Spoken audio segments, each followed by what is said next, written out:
Lagda na lang ng Pangulo ang kailangan para maging batas ang panukalang nagbabawal sa pagkakaroon ng age requirement sa mga naghahanap ng trabaho. Balitang hatid ni Bernadette Reyes.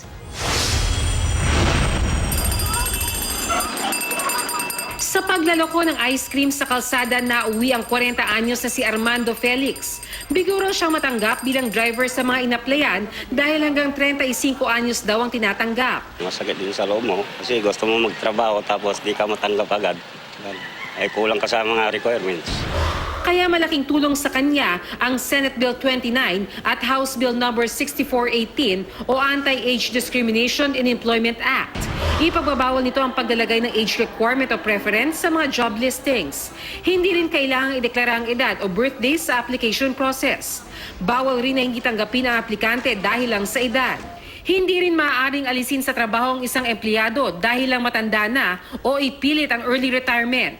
Papayagan lang ang age limit kung mahalaga ang edad para masiguro ang normal na operasyon ng partikular na negosyo. Mas maganda yung gano'n ma'am kasi yung tulad kong 40 anyos na, hindi basta-basta mahirapang magano ng trabaho. Inadopt ng Senado ang bersyon ng Kamara, kaya di na ito dadaan sa Bicameral Conference Committee at kailangan na lang landaan ng Pangulo. Tulad niyan, hindi na rin dadaan sa BICAM at pirma na lang ng Pangulo ang kailangan para ipatupad ang Short-Changing Act of 2016 matapos aprubahan ng Kongreso. Iniuutos niya ng tamang pagsusukli kahit pa may butal na 1 sentimo.